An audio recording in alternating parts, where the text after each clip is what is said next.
3월 31일 부활주일 오전 예배를 하나님께 드리겠습니다. 같이 묵상 기도하시겠습니다. 원수를 다 이기고 무덤에서 살아나셨네. 어둠을 이기시고 나와서 성도 함께 길이 다스리시네. 사셨네 예수 다시 사셨네. 은혜와 사랑이 풍성하신 하나님 아버지, 오늘 또 부활주일 하나님 앞에 나와 감사와 찬송과 영광을 돌립니다.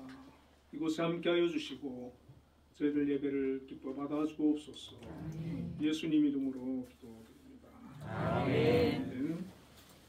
그 자리 일어나셔서 교회 찬송드리겠습니다.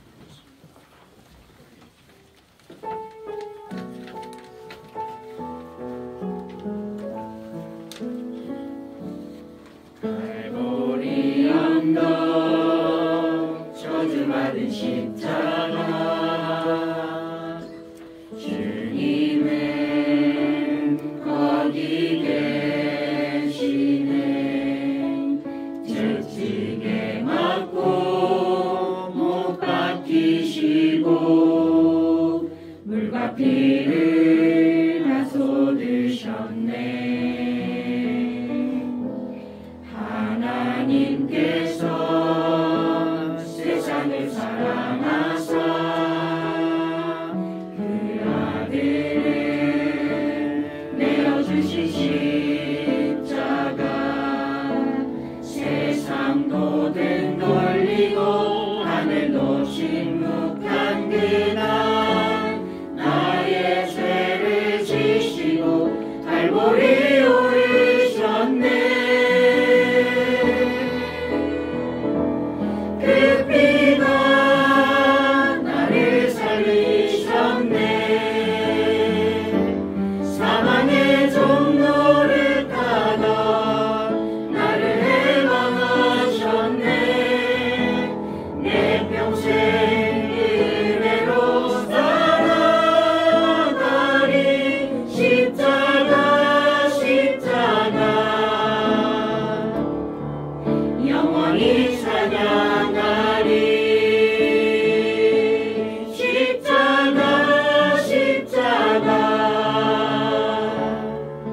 영원히 찬양하리.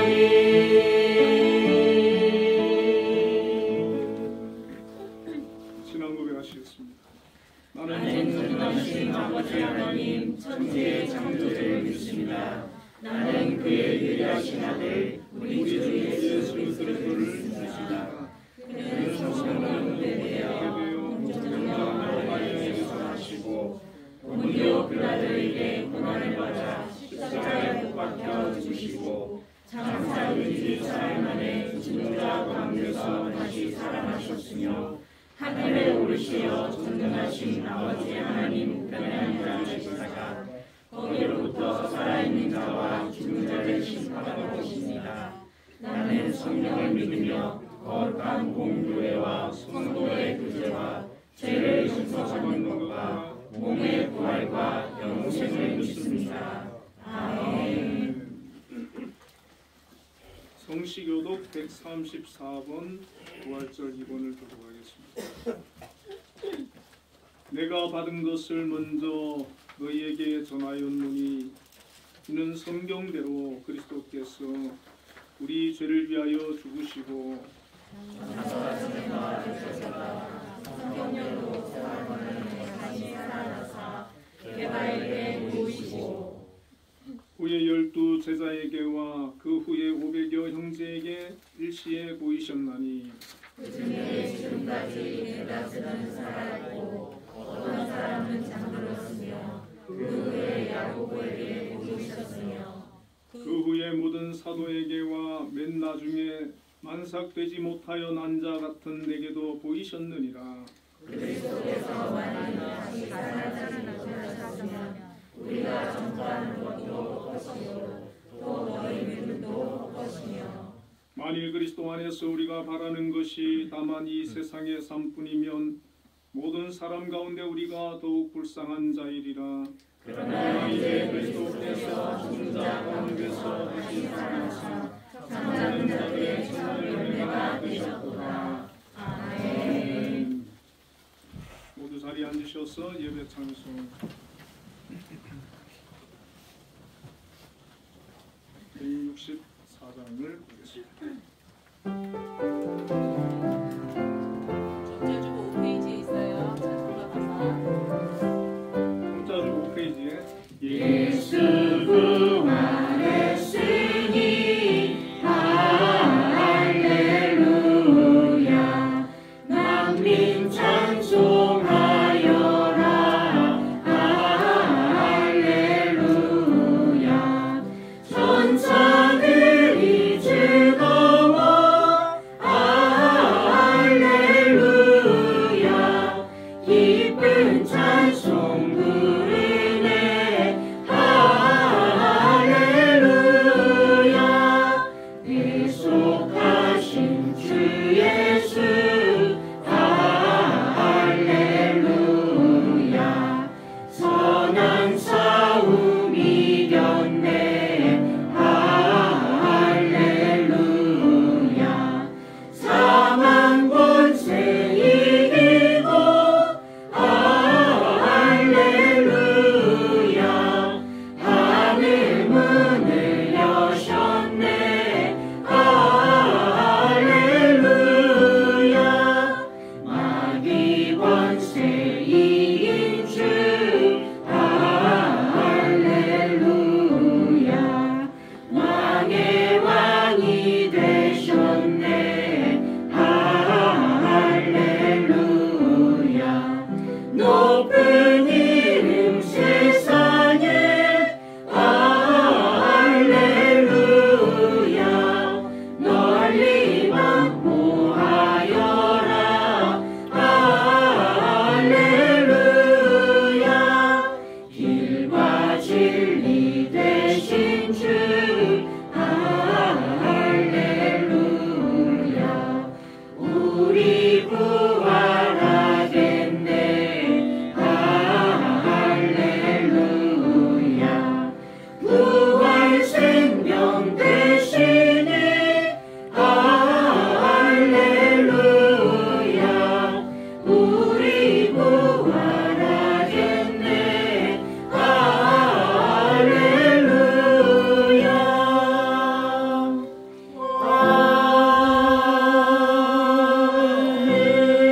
아멘. 예배기도 정희수 집사님께서 하시겠습니다. 기도하시겠습니다.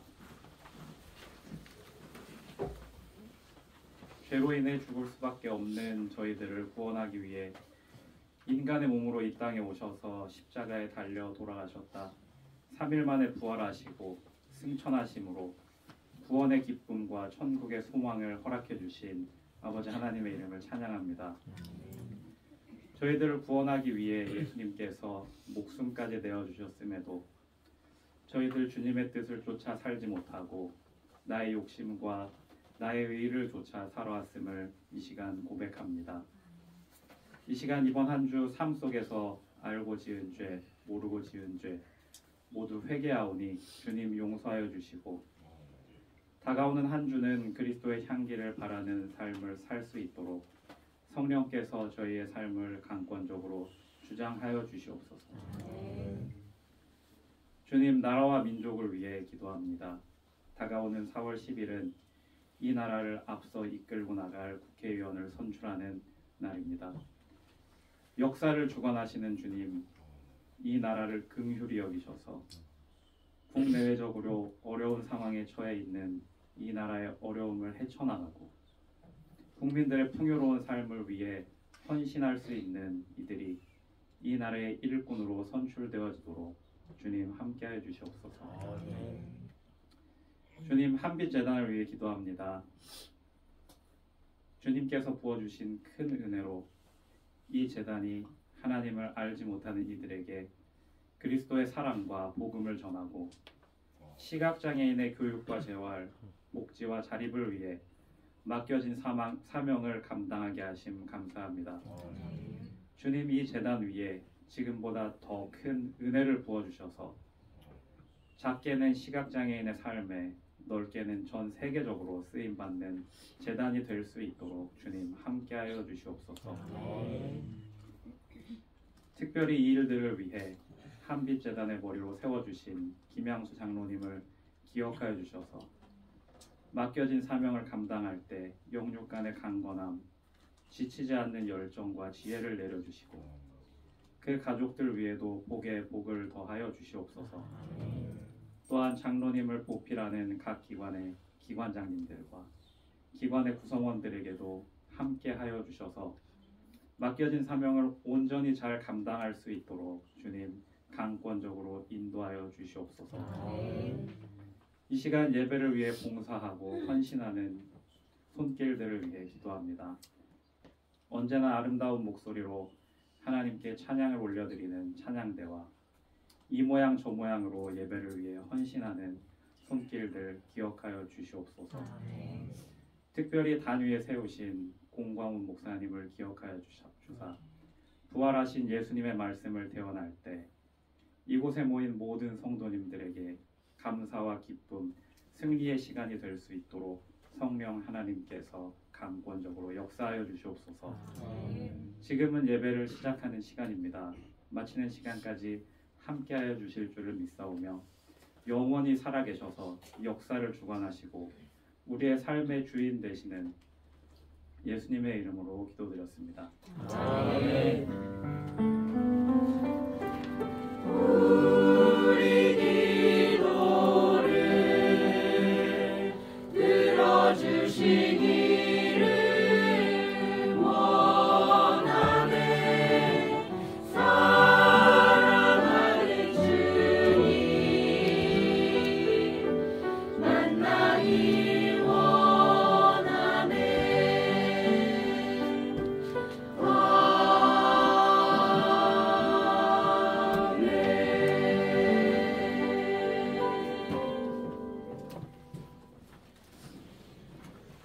성찬식을 거행하겠습니다. 우리 장로님들 나와 주시기 바랍니다.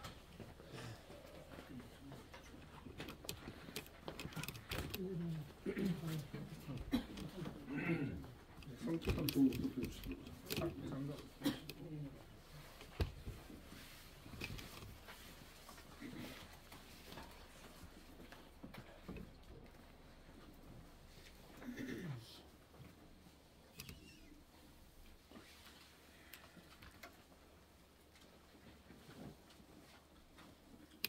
찬송가 144장 예수 나를 위하여 1절 만나겠습니다.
사랑의 하나님 감사합니다.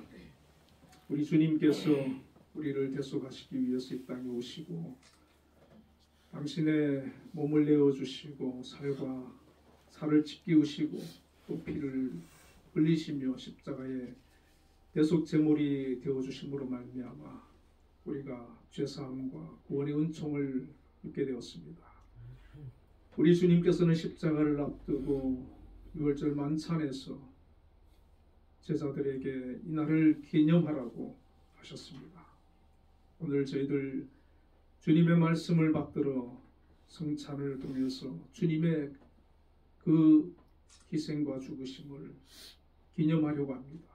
그 놀라운 주님의 그 사랑과 은혜가 이 시간 저희들에게 임하게 하여 주시고 또 저희들이 깊이 깨닫고 다시 한번 주님의 그 사랑을 깨달을 수 있는 귀한 시간, 복된 시간 되게 하여 주옵소서. 아멘. 예수님 이름으로 기도드립니다.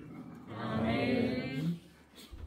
마태복음 26장 26절에서 28절에 보면 저희가 먹을 때에 예수께서 떡을 가지사 축복하시고 떼어 제자들을 주시며 가라사대 받아 먹으라 이것이 내 몸이니라 하시고 또 잔을 가지사 살해하시고 저희에게 주시며 가라사대 너희가 다 이것을 마시라 이것은 죄사함을 얻게 하려고 많은 사람을 위하여 흘리는 바 나의 피 곧 언약의 피니라고 하셨습니다.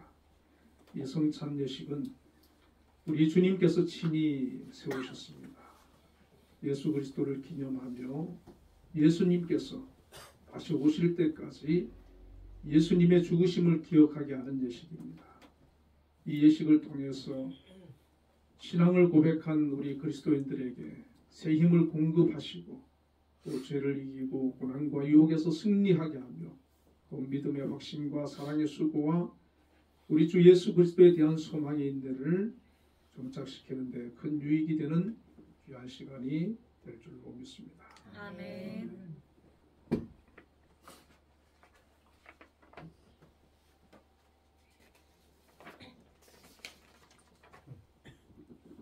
그리고 이 예식은 세례교인과 입교인만이 떡과 잔을 받을 것입니다. 또 신앙 양심의 가책을 받는 사람들은 받지 못할 것입니다. 끝까지 경건하게 동참하시기를 바랍니다. 우리 성찬위원들께서는 떡그릇을 넣어주시기 바랍니다.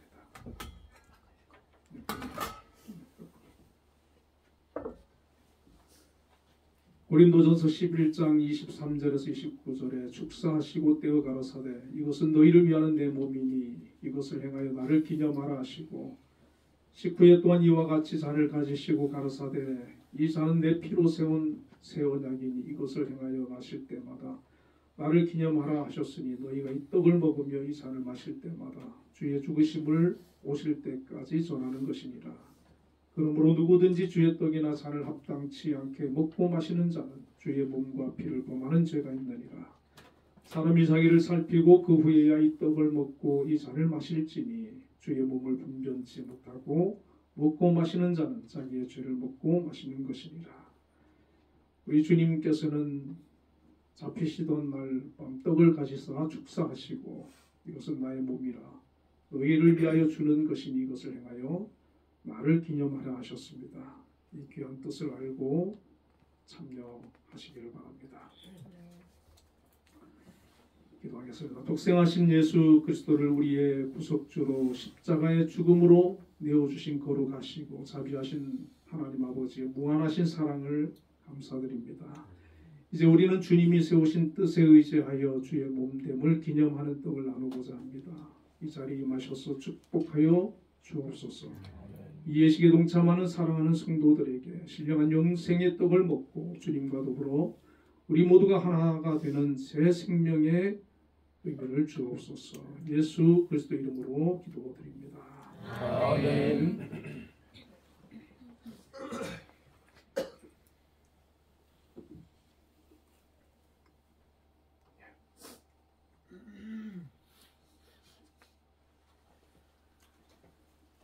훈련하도록 하겠습니다.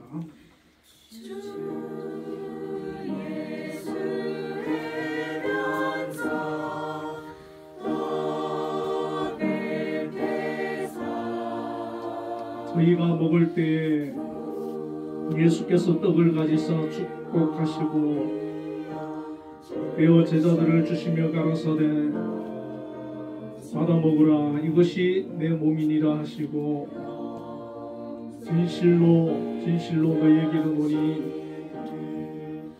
믿는 자는 영생을 가졌나니 내가 곧 생명의 떡이로라. 이는 하늘로서 내려오는 떡이니 사람으로 하여금 먹고 죽지 아니하게 하는 것이니라. 나는 하늘로서 내려온 산떡이니 이 사람이 이 떡을 먹으면 영생하리라. 나의 줄 떡은 곧 세상의 생명을 위한 내 살이로라 하시니라. 예수께서 이르시되 내가 진실로 진실로 너희에게 이르노니 인자의 살을 먹지 아니하고 인자의 피를 마시지 아니하면 너희 속에 생명이 없느니라. 내 살을 먹고 내 피를 마시는 자는 영생을 가졌고 마지막 날에 내가 그를 다시 살리리니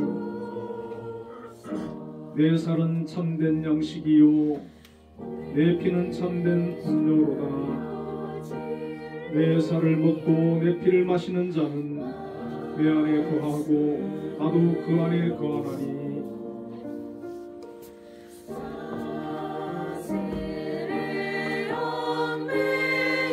혹시 떡을 받지 못하시는 분 계시면 손 들어주시기 바랍니다. 이어서 분잔을 하겠습니다.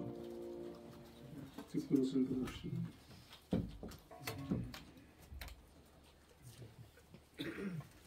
주님은 식후에 잔을 가지사 축사하신 후에 제자들에게 주시며 가라사대 이 잔은 나의 피로 세운 새 언약이니 많은 사람의 죄 사함을 위하여 흘림이라. 이것을 행하여 마실 때마다 나를 기념하라 하셨습니다. 우리도 이제 이 잔을 받을 때 예수 그리스도께서 십자가에서 흘리신 피로 말미암아 죄 사함을 얻고 구속의 확신을 가지고 충성과 봉사와 헌신을 다짐하면서 언약해 주신 하나님의 은혜와 축복이 새로워지시기를 바랍니다. 기도하겠습니다. 복생하신 예수 그리스도를 우리의 구속주로 십자가의 죽음으로 내어주신 거룩하시고 은혜로우신 하나님 아버지, 하나님의 무한하신 사랑을 감사드립니다. 이제 우리는 주님이 세우신 뜻에 의지하여 식후에 잔을 들고 축사하신 분잔을 실시하고자 합니다. 우리를 위하여 십자가에서 흘리신 거룩하신 보혈의 공로를 우리는 믿고 의지합니다. 사랑이 많으신 주님, 이 자리에 인정하셔서 이 잔을 받은 우리들을 축복하여 주옵시고 주님의 귀한 사랑을 나누게 하여 주옵소서. 예수 그리스도 이름으로 기도드립니다. 아멘.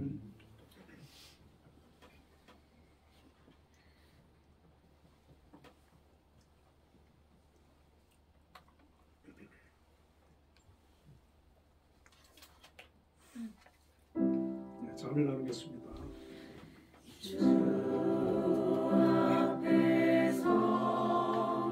또 잔을 가지사 살해하시고 저희에게 주시며 가라사대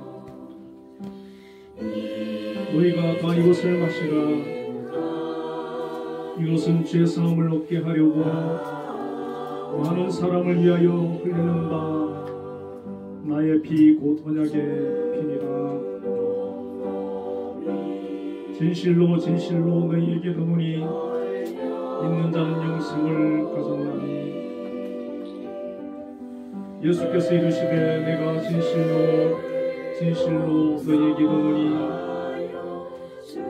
인자의 살을 먹지 아니하고 인자의 피를 마시지 아니하면 너희 속에 생명이 없느니라.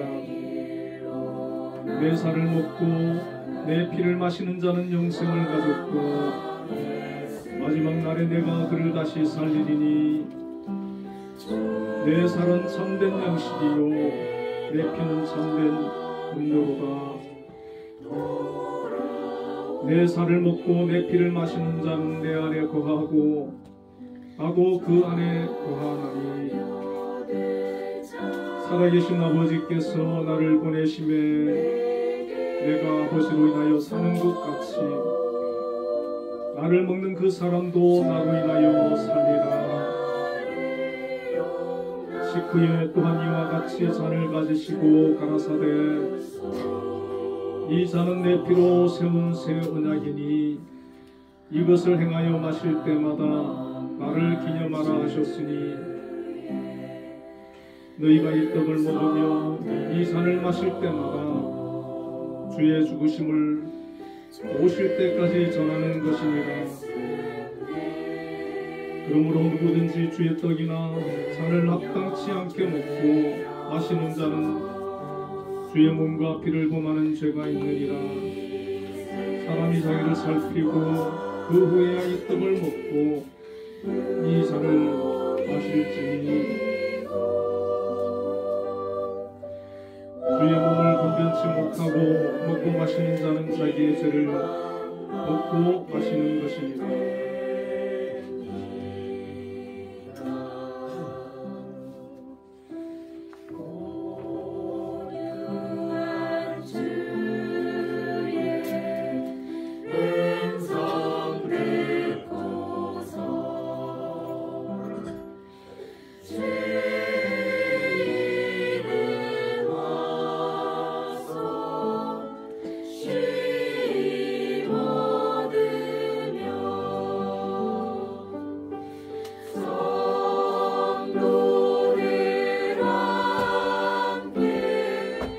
떡을 받으시고 잔을 받지 못하신 분이 계시면 손을 들어 구해 주시기 바랍니다.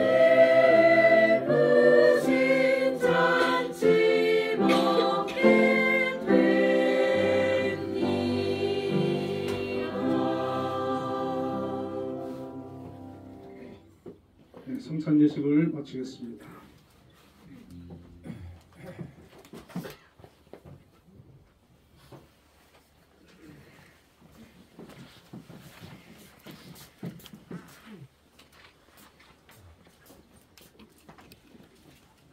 하나님 말씀 보겠습니다. 고린도전서 15장 1절에서 8절 말씀.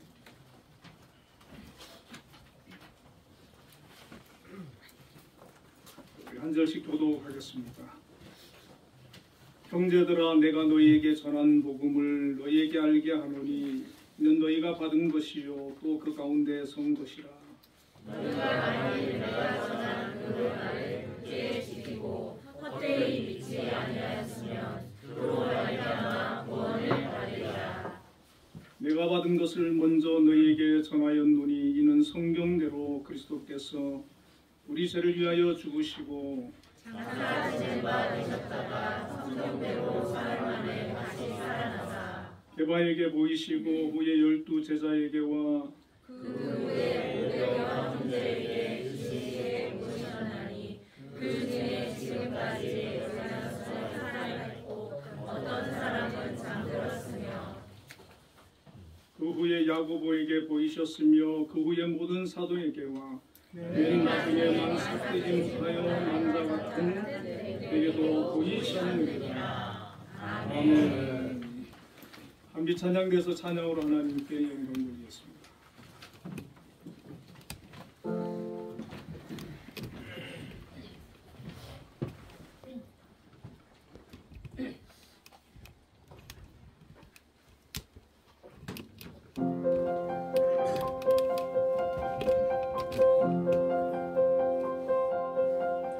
예수 사셨다 죽음 이겼네 할렐루야 왕께 찬양. 예수 사셨다 죽음 이겼네 할렐루야 기뻐 찬양.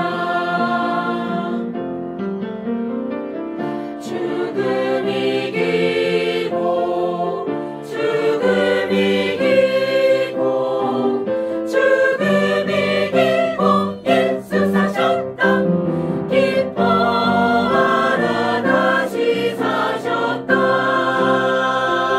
예수 사셨다 죽음 이겼네 할렐루야 왕께 찬양.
감사한 찬양 한번에 받았습니다. 우리 옆에 분들하고 인사 한번 나누겠습니다. 우리 주님께서 부활하셨습니다. 우리 주님께서 부활하셨습니다. 여러분 어떻게 기쁘십니까? 네. 오늘은 우리 주님께서 사망 권세를 깨뜨리고 죽음에서 다시 살아나신 부활의 날입니다. 기독교 신앙의 핵심은 우리 주님께서 십자가에서 대속의 죽으심과 사흘 만에 부활입니다. 죽으심이 있었는데 만약에 부활이 없었다 그러면은 그것은 참된 복음이 되지 못할 것입니다. 오늘 고린도전서 15장을 부활장이라고 합니다. 이 15장에는 58절까지가 있는데 전체 내용이 부활에 대해서 상세하게 다루고 있는데 만약에 우리가 부활에 대해서 궁금해하다 하시면 이 15장을 여러 번 읽어보셔도 성경이 말하는 부활, 기독교가 말하는 부활은 이런 것이구나 우리가 알 수가 있습니다. 오늘 본문을 포함한 1절에서 11절까지는 예수님의 부활에 대해서 말씀을 하고 있는데 사도 바울이 고린도 교회를 개척하고 또 목회를 하다가 다른 지역으로 떠났지 않습니까? 그런데 이 고린도 교회가 계속해서 여러 가지 문제가 발생을 했고 또 그 소식이 들려왔습니다. 그 중에 하나가 교인들 가운데 부활이 없다라고 얘기하는 교인들이 있었다는 것이죠. 15장 12절에 그리스도께서 죽은 자 가운데서 다시 살아나셨다 전파되었거늘 너희 중에서 어떤 사람들은 어찌하여 죽은 자 가운데서 부활이 없다 하느냐. 가장 핵심적인 이 복음의 뿌리의 근간을 흔드는 내용 아닙니까? 교회 안에 교인 중에 죽은 사람이 어떻게 살아나느냐, 부활이 어디 있느냐, 이런 말들이 계속해서 퍼져나가면 믿음이 약한 성도들은 영향을 받고 흔들릴 수밖에 없습니다. 고린도 교회가 세워진 이 고린도라고 하는 도시는 그리스에 있는 도시인데 아테네와 함께 3대 도시 중에 하나였습니다. 이 그리스에는 유명한 철학자들이 있죠. 소크라테스, 플라톤, 아리스토텔레스, 그리고 알렉산더 대왕 이후에 유행한 두 철학 사조가 있었는데 에피쿠로스 학파와 스토아 학파였습니다. 이 그리스 철학은 대체로 영은 그 선한 것으로 보아서 영혼 불멸 이런 것들을 믿었지만 이 몸과 물질은 악한 것으로 보는 거예요. 그래서 육체의 부활을 잘 믿지 않았어요, 사람들이. 이 교인들 중에는 철학자도 있었을 것이고 또 공부를 많이 한 그런 사람도 있었기 때문에 이 사람들이 교회 내 성도로 들어왔는데 부활을 설교하고 부활을 증거할 때 그들이 부활에 대해서 못 믿겠다. 어떻게 사람 죽었다 살아나느냐. 그것을 받아들이지 않았다는 것이죠. 오늘도 마찬가지 아니겠습니까? 세상의 철학, 지식, 과학, 문화, 또 세속화의 영향 그런 것으로 인해 가지고 우리 주님의 그 십자가의 대속적인 그 죽음에 대해서 부정하고 주님의 부활에 대해서 영혼의 구원에 대해서 믿지 못하겠다라고 거부하고 인정하지 못하는 그런 사람들이 세상에 많이 있지 않습니까? 그런데 간혹은 교회 안에서도 우리가 확실한 믿음을 갖지 못하고 의심하고 믿음을 갖지 못하는 그런 사람들도 있을 수가 있습니다. 그래서 사도 바울은 이 고린도 교회를 향해서 고린도 교회의 여러 가지 문제를 하나하나 그것을 지적하고 그것을 성경적으로 또 권면하면서 말씀을 이어오다가 이 15장에서 한 장을 58절까지를 할애해서 이 부활에 대해서 말씀을 하고 있는데,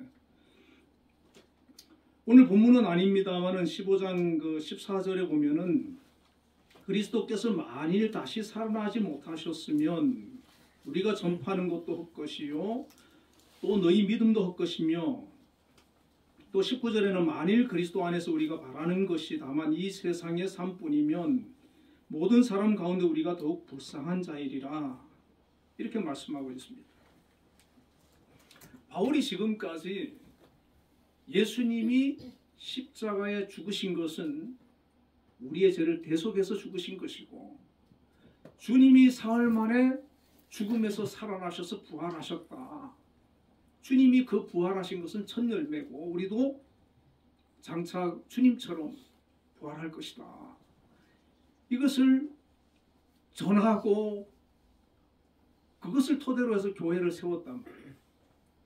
그런데 만약에 주님이 부활하지 않았는데 부활했다라고 지금까지 자기가 전해왔다면 그거 거짓말한 거 아니냐, 그거 다 헛된 것이고 헛것인데 자기가 그러면은 그 거짓말을 위해 가지고 지금까지 목숨을 걸고 수많은 그 고난과 역경을 감당하면서 헛것을 위해서 내가 그럼 전해왔다는 말이냐 라는 것이죠. 그리고 우리 그리스도인이 만약에 이 세상의 삶만 바라는 자들이라면 우리는 가장 불쌍한 자가 아니겠느냐. 이 당시는요, 예수 믿는다는 것은 사람들에게 조롱의 대상이었습니다. 예수 믿는다는 것은 목숨을 내고는 그런 믿음이 있어야 되고 결단이 있어야 되는 거예요. 그렇기 때문에 예수 믿는다는 것은 참 고달프고 힘겨운 그런 삶에 스스로 그 고난의 길을, 고통의 길을 걸어 들어가는 거거든요.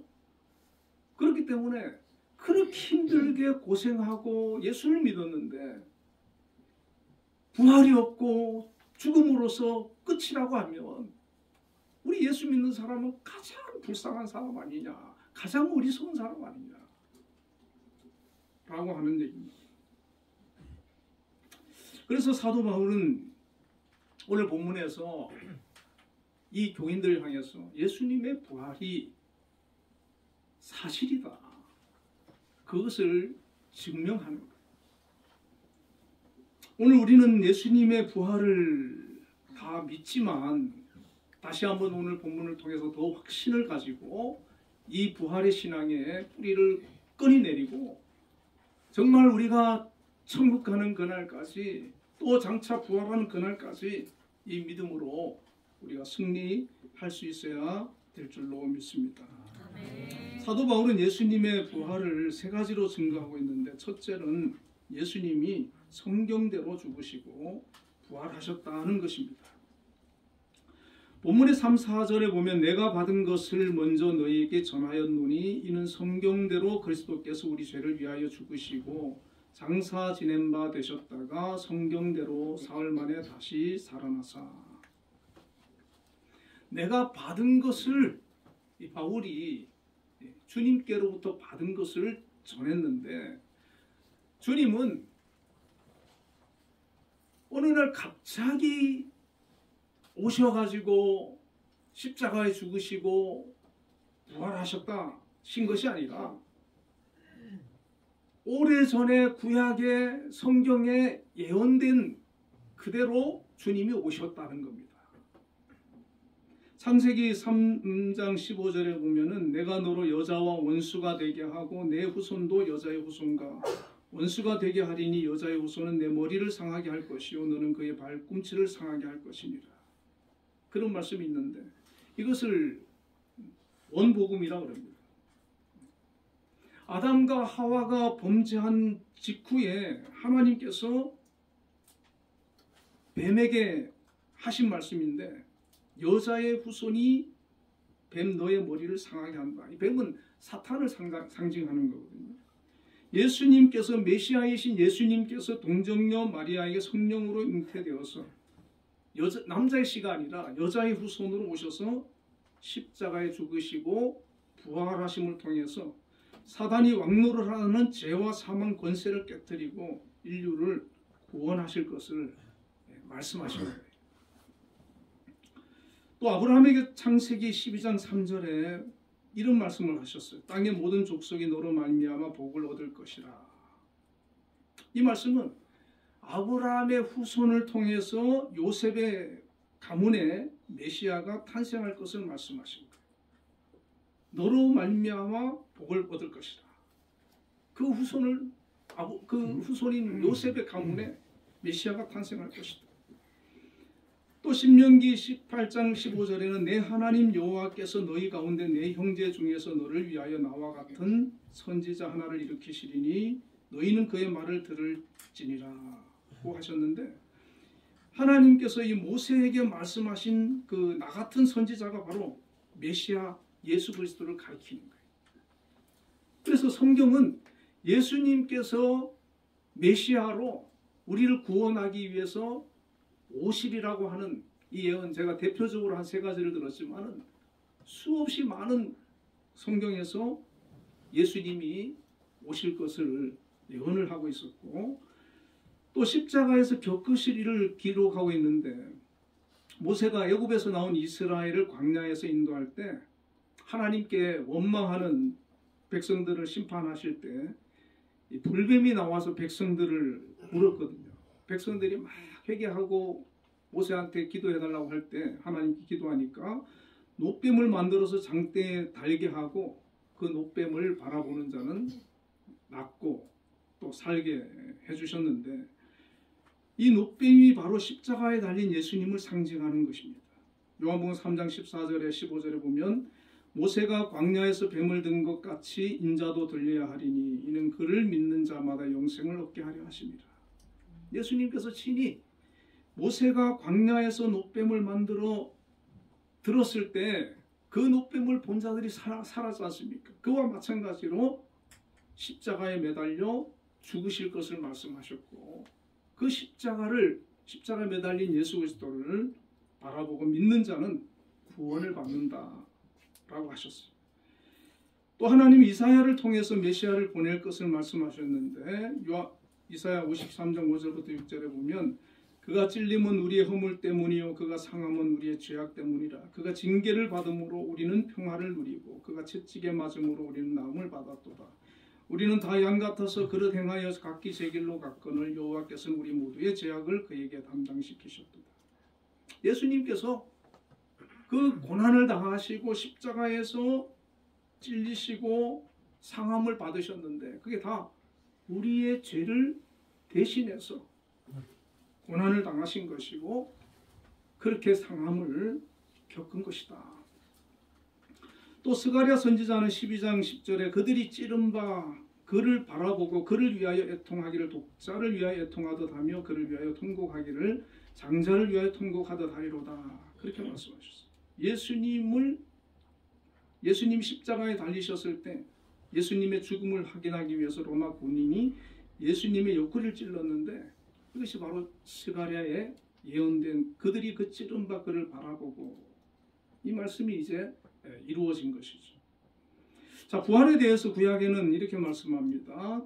시편 16편 10절에 다윗이 이는 주께서 내 영혼을 스올에 버리지 아니하시며 주의 거룩한 자를 멸망시키지 않으실 것입니다 라는 말씀이 있는데 베드로가 이 다윗의 시편을 오순절 설교인 사도행전 2장 31절에 미리 본고로 그리스도의 부활을 말하되 그가 음부의 버림이 되지 않고 그의 육신이 썩음을 당하지 아니하리라 하더니 라고 이렇게 해석을 하는데 그 다윗의 그 시편이 바로 예수님의 부활을 예언한 것으로 그렇게 설교를 합니다. 호세아 6장 2절에서는 여호와께서 이틀 후에 우리를 살리시며 셋째 날에 우리를 일으키시리니 우리가 그의 앞에서 살리라. 이 또한 예수님의 부활을 예언한 것이고, 또 예수님은 제자들에게 3번씩이나 자신의 고난과 부활을 말씀하셨는데 누가복음 9장 22절에 보면 이르시되 인자가 많은 고난을 받고 장로들과 대제사장들과 서기관들에게 버림받아 죽임을 당하고 제3일에 살아나야 하리라. 그렇게 말씀하셨어요. 또 신약 성경은 예수님의 부활에 대해서 이렇게 말씀합니다. 로마서 1장 4절에 성결의 영으로는 죽은 자들 가운데서 부활하사 능력으로 하나님의 아들로 선포되셨으니 곧 우리 주 예수 그리스도십니다. 이 부활은 단순한 사건이 아니고 부활은 예수님이 하나님의 아들임을 선포하는 사건이다. 또 로마서 4장 25절에 예수는 우리 범죄함을 위하여 내어줌이 되고 또한 우리를 의롭다 하심을 위하여 살아나셨느니라. 고린도전서 15장 20절에 그러나 이제 그리스도께서 죽은 자 가운데서 다시 살아나서 잠자는 자들의 첫 열매가 되셨도다. 그렇게 말씀을 하고 있습니다. 그래서 구약뿐만 아니라 신약에서도 예수님의 부활에 대해서 예수님이 예언된 대로 이 땅에 오시고 메시아로서 그 사역을 감당하시고 또 죽으셨다가 부활을 하셨다는 거예요. 예수님의 이 부활을 많은 사람들이 참 믿지를 못하죠. 사람이 죽었다 살아났다고 하니까. 그러나 이것이 그냥 사람들의 말에 의해서만 전해졌다. 그러면 그게 참 의심이 될 수 있는데 구약 성경부터 예언된 말씀이 성취된 거라는 것이죠. 그리고 신약에서도 계속해서 이 부활에 대해서 강조를 하고 있고 성경이 말씀을 하고 있는 것입니다. 자, 두 번째로는 부활의 증인들에 대해서 말씀을 하고 있습니다. 본문 5절부터 7절에 보면 게바에게 보이시고 후에 12제자에게와 그 후에 500여 형제에게 일시에 보이셨나니 그 중에 지금 다수는 살아있고 어떤 사람은 잠들었으며 그 후에 야고보에게 보이셨으며. 예수님께서 죽으시고 이제 부활을 하셨는데 예수님이 부활하신 것을 목격한 사람들, 예수님이 부활하신 후에 만난 사람들을 얘기하고 있는데 여기 빠진 사람들도 있어요. 여인들, 마리아들, 예수님 가까이서 따르던 여인들은 지금 빠졌어요. 당시에 살아있는 그 게바, 또 12제자, 500여 형제, 야고보 이런 사람들이 바로 목격자라는 거예요.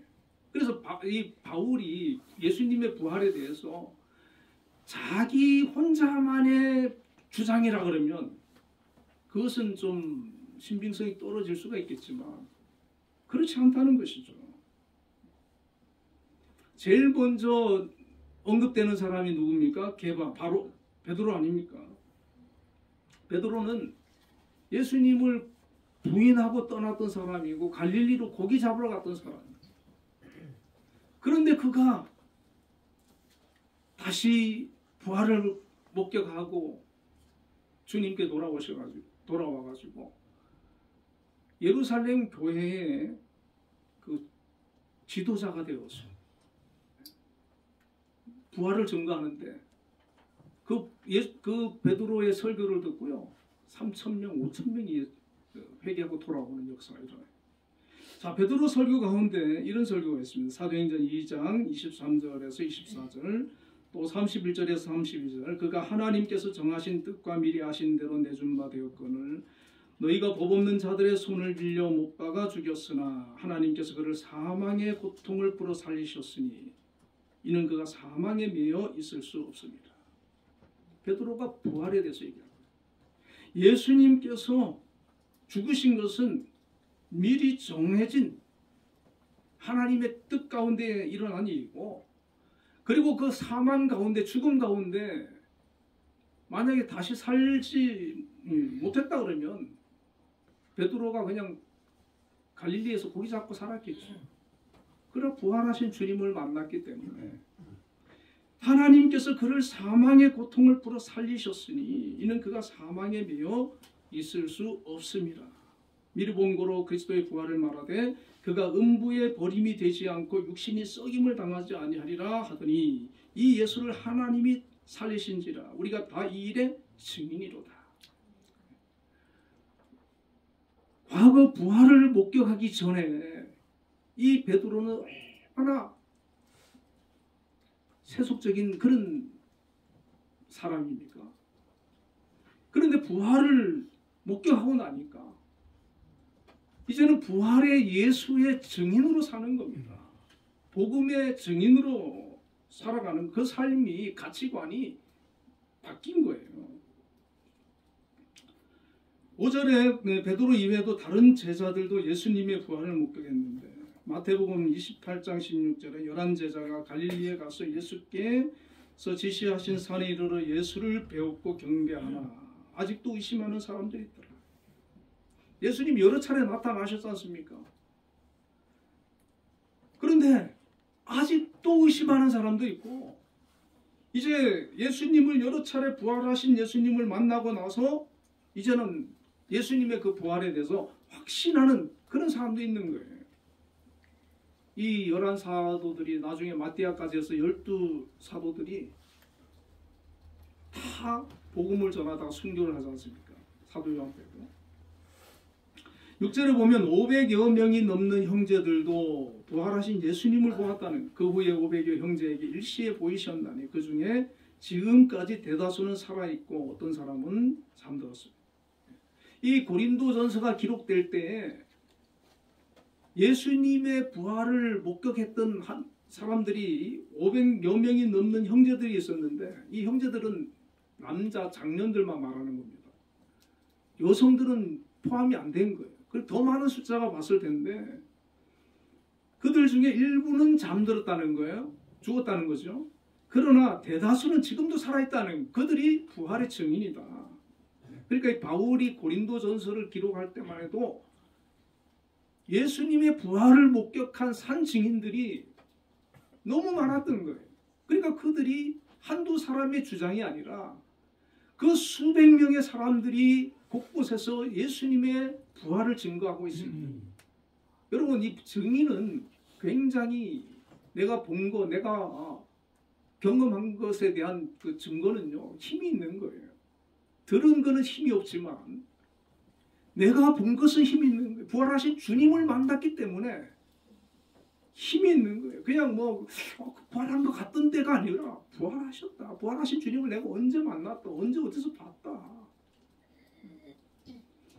또 7절에 보면 주의 형제 야고보도 예수님을 보았다는 거예요. 그 후에 야고보에게도 보이셨습니다. 예수님의 동생 중에 야고보라는 동생이 있는데 이 동생이 예수님이 부활하기 전까지는 메시아인 것을 인정하지 않았어. 믿지 않았어. 그런데 부활하셔가지고 나타나신 거예요. 이 야고보를 가리켜서 낙타 무릎이라고 해요. 얼마나 기도를 많이 했는지. 끝까지 예루살렘 교회를 지키고 그 예루살렘 교회를 끌어갔던 그런 영적인 리더예요. 이 사람. 또 7절에 모든 사도에게도 나타나셨다 그랬어요. 12사도뿐만 아니라 사도급에 해당되는 그런 수많은 영적 지도자들은 그들에게 나타났다는 거예요. 자, 이 증인이라고 하는 것은 이들이 증인이거든요. 구약에는 한 명이 증언을 하면 그는 효력이 없습니다. 2명 이상이 증인을 서야 돼요. 증언을 해야 효력이 있는데 바울은 지금 그 얘기를 하는 거예요. 2명이면 그게 효력이 있는데 지금 몇 명이냐는 거예요. 몇 명이냐. 예수님의 부활을 목격한 사람이 몇 명이냐. 그리고 자기 자신에 대한 증거를 하는 겁니다. 세 번째 8절에 바울은 8절에 보면 맨 나중에 만삭되지 못하여 난자 같은 내게도 보이셨느니라. 다메섹 도상에서 예수님을 부활하신 예수님 만났잖아요. 그 전에 교회를 박해하고 스데반 돌로 쳐 죽이는데 앞장서고 공문 받아가지고 다메섹에 있는 그리스도인 다 잡아서 가두려고 그렇게 했던 사람인데 주님을 만난 거예요. 근데 이 바울이 주님을 만난 것은 단 한 번 만난 것으로 끝난 게 아닙니다. 이 바울은요, 그 이후에 아라비아에서 3년 동안 깊은 기도 생활을 하거든요.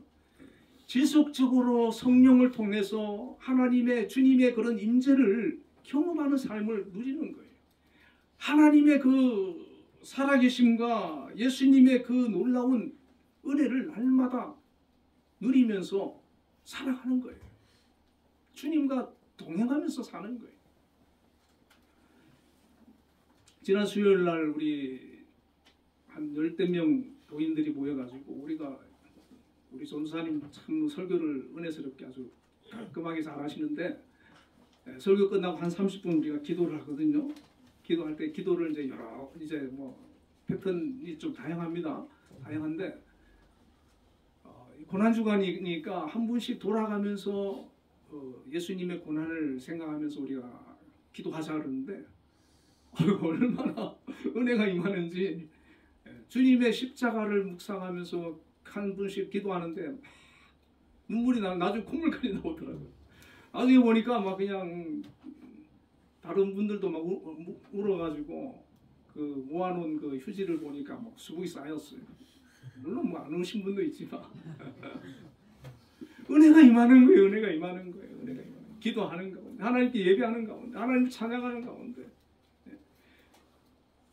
우리가 성경에 기록된 것을 통해서 믿는 것도 놀라운 은혜입니다. 다른 사람들의 간증을 통해 가지고 간접적으로 내가 은혜 받는 것도, 그것도 은혜지요. 그것도 믿음이지요. 그런데 내가 기도하다가, 내가 예배하다가, 내가 주님을 찬양하다가, 내가 말씀을 묵상하다가 주님이 임하는 그 은혜를 우리가 누리시기를 주의 이름으로 축원드립니다. 네, 여기까지 가야 되는 거예요. 여기까지 가면 다른 사람이 다 아니라 해도 주님의 부활이 어딨냐, 그게 과학적으로 그게 맞느냐, 이치적으로 맞느냐, 다 못 믿겠다고 해도 그가 기도하다가 만난 주님이 있기 때문에, 찬양하다가 받은 은혜가 있기 때문에 그 속에서 주님을 고백하는 거예요. 다 부인하고 떠나도 주님 붙들고 살아가는 겁니다. 이 은혜가 있어야 돼요. 오늘 이 고린도 교회의 일부 교인들은 이 철학과 어떤 그런 세상적인 그런 지식으로 인해 가지고 부활이라는 얘기를 들었을 때 부인하는 거예요. 거부감을 느끼는 거예요. 말도 안 되는 소리다. 얼마나 영적으로 어린 상태입니까? 우리가 나의 그런 영적인 연약함 속에 머물러 있으면 되지 않고 더 깊이 믿음 안에서 우리가 힘써서 나아가야 될 줄로 믿습니다. 본문 1절 2절에 형제들아 내가 너희에게 전한 복음을 너희에게 알게 하노니 이는 너희가 받은 것이요 또 그 가운데 선 것이라. 너희가 만일 내가 전한 그 말을 굳게 지키고 헛되이 믿지 아니하였으면 그로 말미암아 구원을 받으리라. 내가 전한 복음, 그건 예수님의 십자가와 부활입니다. 이것이 믿어지면 부활한다는 거예요. 구원받는다는 거예요. 부활절을 맞아 고린도 교인들처럼 주님의 부활을 의심하는 것이 아니라 우리의 죄를 대속하시기 위해 친히 십자가에 피 흘려 죽으신 주님께 더 감사하며 또 주님을 죽음에서 부활하게 하신 능력의 하나님께 영광을 돌려야 될 줄로 믿습니다. 그리고 부활의 소망을 가지고 살아가는 사람은 이 땅에만 소망을 두고 사는 것이 아니기 때문에 이 땅에서 각자에게 주신 하나님의 뜻에 순종하고 복음을 전하고 하나님의 영광을 위해서 힘쓰고 서로 사랑하고 섬기고 그리고 영원한 그 나라를 우리를 위해서 예비해 주시고 또 영원한 생명 주심을 감사하고 장차 부활의 그 영광을 바라보면서 더 담대하게 세상 가운데서 승리하는 그런 삶을 사는 저와 여러분이 다 되시기를 주님의 이름으로 축원을 드립니다. 기도하겠습니다. 하나님 아버지, 놀라우신 은혜와 사랑을 감사합니다. 저희가 무엇이간데 우리를 죄 가운데서 구원하시고 구원하기 위해서 우리 주 예수 그리스도를 보내주시고 또 우리를 대속해서 십자가에 죽으셨다가 사흘 만에 부활하시고 그 부활의 첫 열매가 되어서 저희들에게 부활의 소망을 주심을 감사합니다. 이 믿음, 이 확신을 가지고 저희들이 이 세상 가운데 살아갈 때 세상을 바라보면서 흔들리거나 나약하거나 또 시험 드는 것이 아니라 세상을 이기고 또 세상을 변화시키고 세상을 위해서 우리가 우리에게 주신 사명을 감당하며 하나님 앞에 영광 돌리는 거룩한 믿음의 삶을 살아갈 수 있도록 인도하여 주옵소서. 그리고 우리 한빛교회 모든 성도님들은 정말 부활의 확신을 가지고 그 믿음 안에 굳건히 서서 하나님 앞에 영광 돌리는 귀한 삶을 살아갈 수 있도록 함께하여 주옵소서. 예수님 이름으로 기도드립니다. 아멘. 167장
하나님 아버지, 크신 은혜와 사랑을 감사합니다.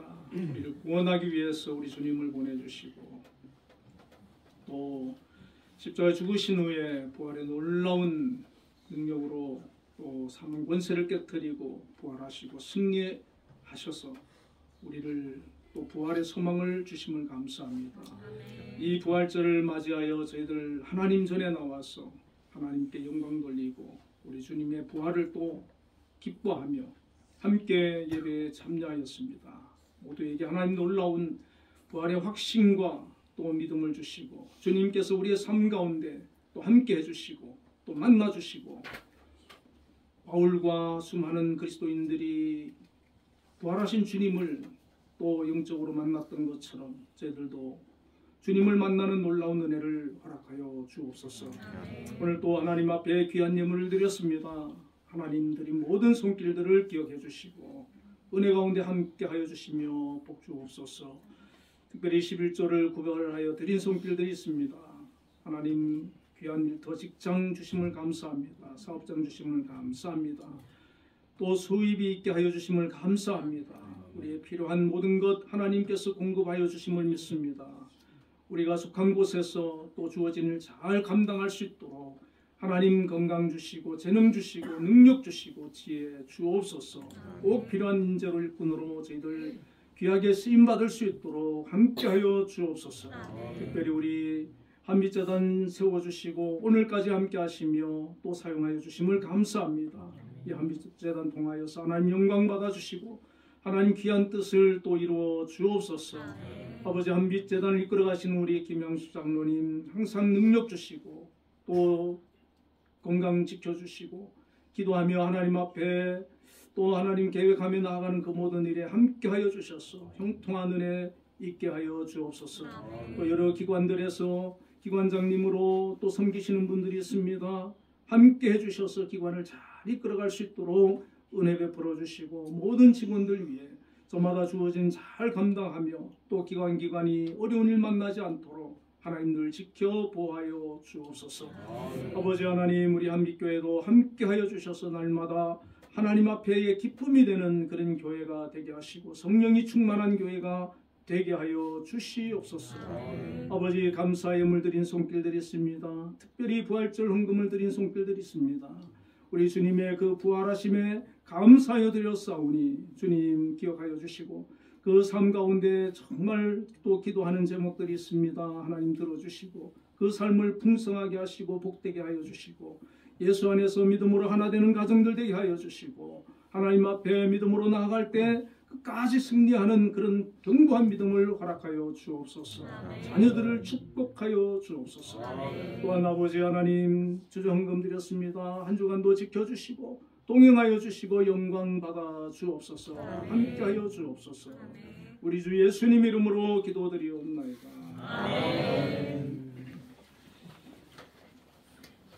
네, 우리 옆에 분들과 인사 나누겠습니다. 주 안에서 사랑합니다.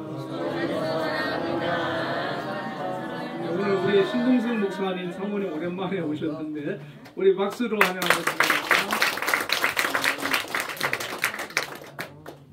감사합니다.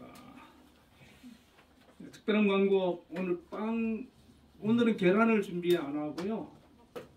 그 빵을 십자가 있는 빵. 그게 이름이 부활빵. 춘천에서 왔어요. 부활빵이라고 부르는데 되게 맛있을 것 같아요. 속이 아주 편안한 그래요? 재료가 좋은 빵이에요. 감사합니다. 또 준비해 주신 분들께 감사드리고 자, 우리 자리에 일어나셔서 635장 이름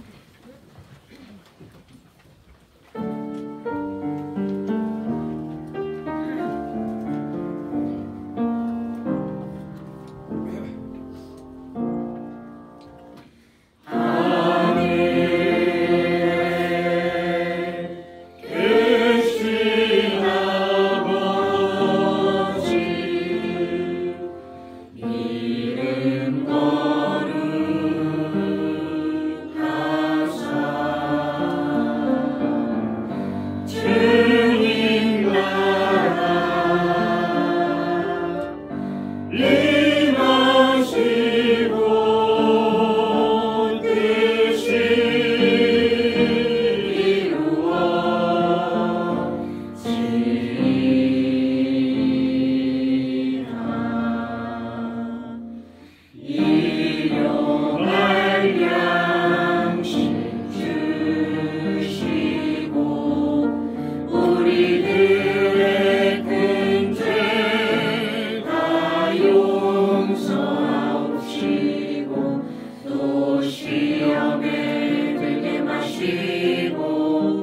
악에서 구원하소서. 내게 주의 나라 주 권세 주 영광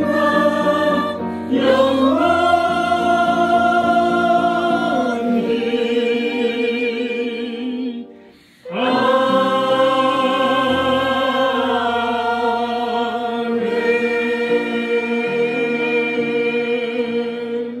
아멘. 지금은 우리 주 예수 그리스도의 크신 은혜와 하나님의 극진하신 사랑과 성령님의 교통하심이 오늘 또 부활주일을 맞이하여 하나님 앞에 나와 예배를 영광 돌리며 주님의 부활을 기뻐하며 축하하는 우리 모든 남빛교회 성도님들 위해 지금부터 영원까지 함께 계시기를 축원하옵나이다. 아멘.